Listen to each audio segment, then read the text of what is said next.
오는데 한 1, 2분 걸리네. 아이씨, 케이크 품질 괜찮네. 980엔. 미쳤다.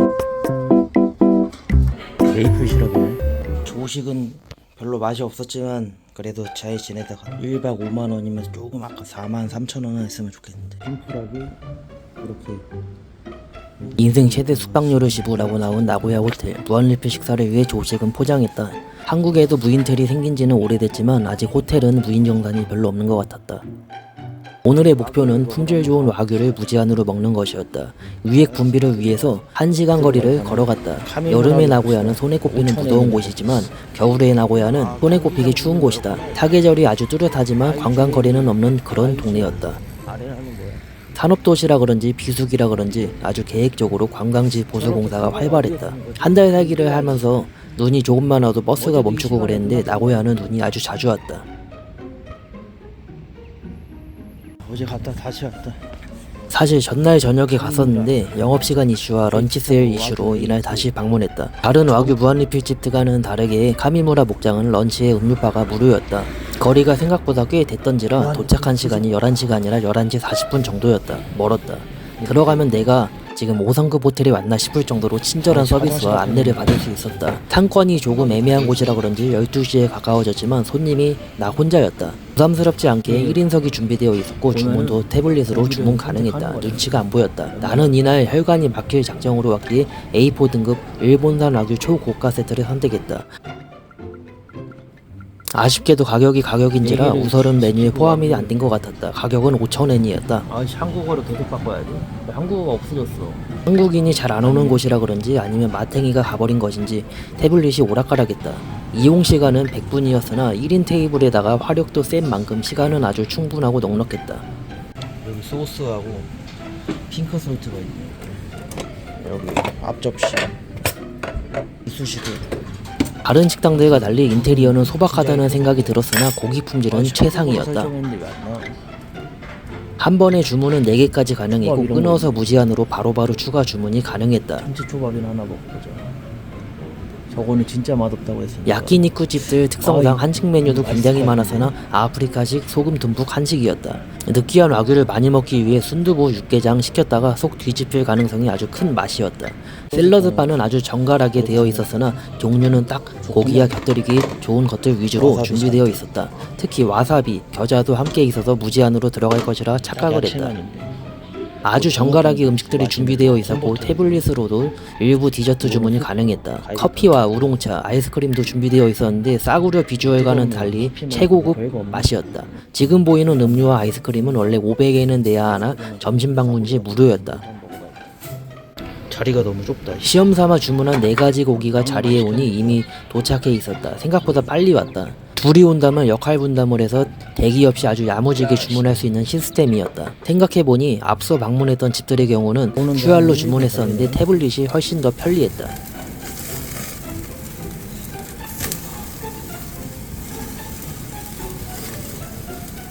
고기 불판의 경우 한 번은 무료였고 그 이후부터는 애매하나 아마 무료였을 것이다. 기름이 많은 와규를 구워서 그런지 불판 자체가 크게 타거나 하지 않아 한 번 교체했다. 1인석의 경우 2번 주문하면 고기 둘 자리가 없어진다.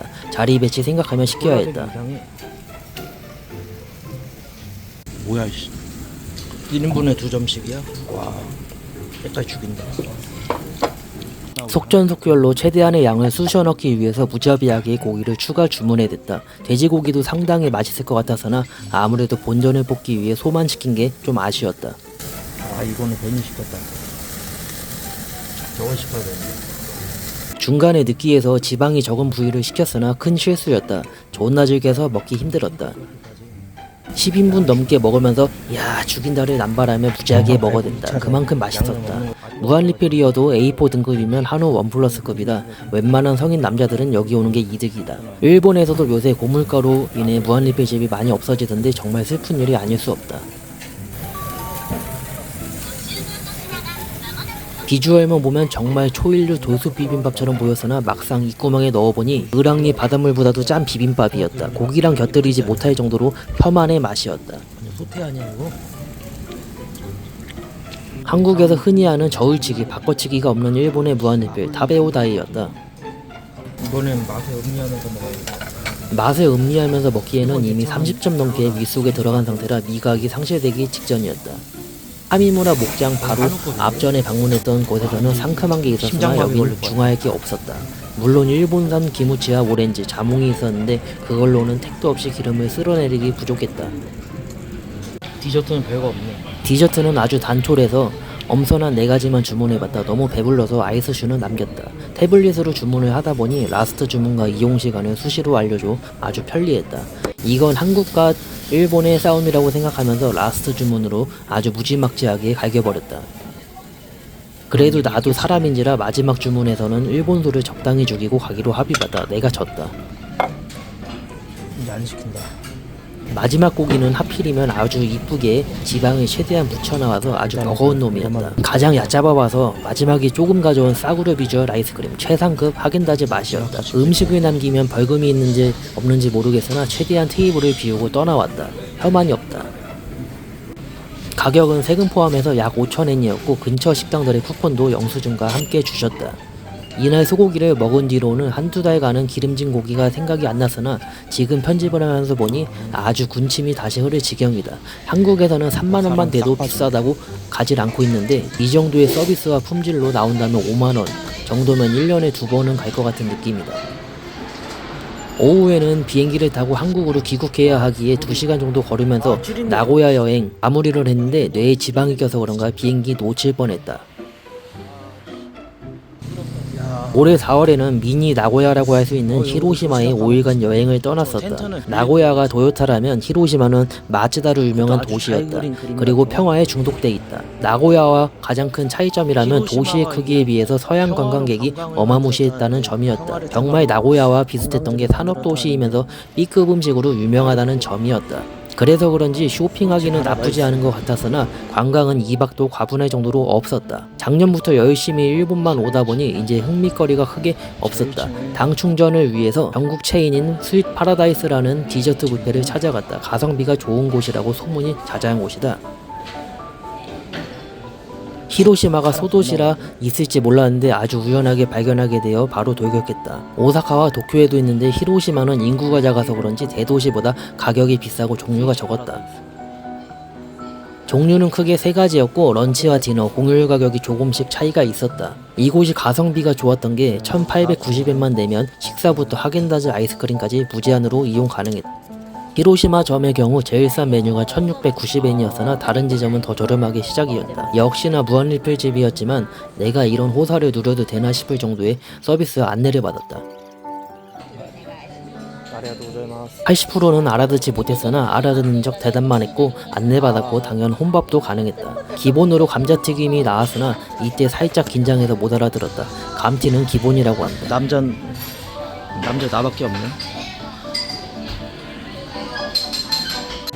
케이크 품질 괜찮네. 처음 들어섰을 때 남자 아저씨는 나밖에 없어 조금 뻘쭘했으나 혼밥은 끝까지 나 혼자였다. 케이크 종류는 10가지 정도였고 타 지점의 경우 20가지 정도 된다고 한다. 아쉬웠다. 식사류가 많지는 않았으나 스파게티 2종류, 카레 2종류, 라멘 국물 등이 준비되어 있었다. 2커플 정도가 온 것을 봤는데 남자들은 대부분 고봉밥에 카레만 먹고 자리를 뜨기도 했다. 카레가 2가지는 한국에는 왜 없나 싶은 디스펜서 역시나 준비되어 있어서 아주 유용하게 이용했다. 역시나 일본 사람들은 둘이 와도 나보다 많이 먹는 사람이 없었으나 남기는 사람이 많았다. 커피도 있고. 첫 번째 테이블로 아주 푸짐하게 가져왔는데 음식 구경 간 사이에 기본 감자튀김도 나와 있었다. 방금 나온 감튀였지만 튀긴 지는 좀 됐는지 물렁물렁한 식감의 감튀가 많이 섞여 있었다. 케이크의 경우 비주얼은 아주 살벌했다. 그러나 맛은 이마트 케이크선에서 정리 가능한 가성비의 맛이었고 크림의 경우 동물성 크림이 아니라서 먹다 보면 빨리 물리는 맛이었다. 그리고 이용 시간이 80분이다 보니 조금 서둘러서 먹어야 하는 압박감이 조금씩 생기고 있었다. 아직 30분 남았다. 케이크의 경우 3조각씩 직원에게 주문하는 방식이었는데 셀프가 아니라 조금 번거롭고 귀찮았다. 하겐다즈 아이스크림의 경우 이용자한테는 개인 스쿱을 미리 챙겨주는데 양심을 맡기는 시스템이었다. 맛은 보이듯이 10가지가 준비되어 있었는데 호불호 없는 인기 있는 10가지 종류였다. 개인적으로 하겐다즈 10가지 한 번씩만 먹고 가도 본전은 뽑고 가는 것이 아닐까 싶었다. 얼마 안 남았다 이제. 가장 비싼 코스를 선택할 경우 유바시리 메론 혹은 애플망고 등 계절 과일도 무제한이었는데 정말 큰 결심을 하고 간다고 치면 나 같은 놈은 혈당 쇼크로 쓰러질 정도로 먹을 텐데 본전 뽑기가 쉬워 보이는 곳이었다. 아쉽게도 작은 문제로 이날은 2,000엔 이하로 주문했다. 케이크는 컬이 조금 아쉬웠으나 예술리 가격에 알짜배기만 먹다 보니 대체로 만족스러웠다. 혈당 스파이크와 당뇨 걸릴 것 같은 이슈로 1시간 만에 항복했으나 제일 마지막까지 식사를 하고 나올 수 있었다. 그런데 멀찌감치 보니 애기 엄마들은 애플망고 버리고 갔다. 아까웠다. 마무리로 먹은 커피였는데 일본의 무한리필 집들 커피 스타벅스보다 컬이 더 훌륭했다. 커피가 스타벅스 거보다 괜찮아. 스위치 파라다이스하고 컨셉 카페하고 연결돼 있고. 컨셉 카페도 일본에서 유명한 점포인데 웬만한 바도리가 아니면 무한리필을 가자. 주방이 연결되어 있는데 대부분 메뉴들 스윗 파라다이스에서 넘겨받아 쓰고 있었다. 혈당 스파이크로 잠이 스멀스멀 오긴 했는데 알찬 여행을 위해서 최대한으로 돌아다니고자 노력했다. 그렇지만 히로시마 시내 관광거리가 원폭돔이 끝이었다. 원폭돔만 한 10번은 간 것 같다. 다음날은 앞전에 눈여겨봤던 조식 뷔페가 생각이 나서 즉흥적으로 거리를 나섰다. 조식을 주는 계야도 있었으나 내가 머물렀던 레드헬멧 하우스의 경우 조식은 없는 곳이었다. 대신 히로시마 야구장 앞에 있었기에 야구를 좋아하고 즐기기에는 최고의 숙소였다. 시간이 좀 늦긴 했는데 10시까지 조식 뷔페를 980엔인가? 900엔에 할 수 있다고 해서 한번 가보겠습니다. 이날 방문할 곳은 코코 레스토랑이라는 카리치과는 다른 패밀리 레스토랑 계열 가게였다. 작은 히로시마에서도 지점이 여러 개 있을 정도로 사랑받는 식당이었으나 조식 뷔페는 일부 지점만 운영하기에 잘 보고 찾아가야 하는 곳이었다. 뷔페 아니어도 가성비는 쩌는 곳이었다. 드디어 왔다. 야 이씨. 위치가 조금 애매한 곳이긴 했는데 히로시마역에서 20에서 30분 정도 걸어가면 나올 정도였다. 어디로 들어가는 거야? 아 저쪽이었어. 코앞에 두고 이상한 데로 갔네. 조식 뷔페의 경우 10시 전까지 방문을 해야 했으며 선불로 결제를 하고 들어가야 했다. 역시나 알아듣는 척하면서 15%만 알아듣고 조식 뷔페 이용을 얘기하고 결제했다. 평일의 경우 소비세 포함 가격이 약 980엔이었다. 일반 호텔 조식 뷔페의 반값 정도였다. 대신 가격이 가격인지라 메뉴가 굉장히 간소하긴 했으나 이 정도도 아주 감지덕지했다. 일반 식당들과 달리 자리는 안내 없이 그냥 앉고 싶은 자리로 내가 골라 앉으면 됐다. 와플이 굽는 시간이 좀 걸리다 보니 와플 메이커로 먼저 향했는데 위생이 린도 그 자체였다. 일본에 네팔과 린도 음식점이 많았는데 와플 메이커에서도 린도를 경험할 줄은 몰랐다.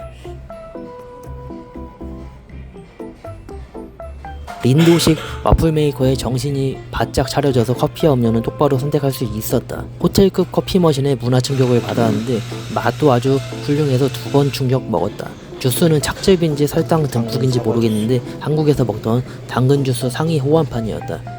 사이제리아도 그렇고 코코도 그렇고 일본의 패밀리 레스토랑 가면 무조건 드링크바 추가해야 한다. 맛도 좋을 뿐더러 2잔만 마셔도 본전은 뽑는다고 느낄 수 있는 컬이다. 와플을 굽는 동시에 커피도 한 잔 뽑고 이제 본격적으로 먹거리 탐방에 들어섰는데 9시 50분에 음식을 퍼담기 시작했던 터라 음식 치우는 줄 알고 최대치로 한 접시 가져와 봤다. 10시에 음식을 싹 다 걷어들인 줄 알았는데 10시 30분부터 정리를 시작하기 시작했다. 일본인들은 조금씩 담아와서 교양있게 식사하는데 혼자서 존나 무식하게 퍼 담아와서 너무 없어 보였다. 이후부터는 아주 교양있게 조금씩 접시에 퍼 담아와서 식사를 지속하기 시작했다.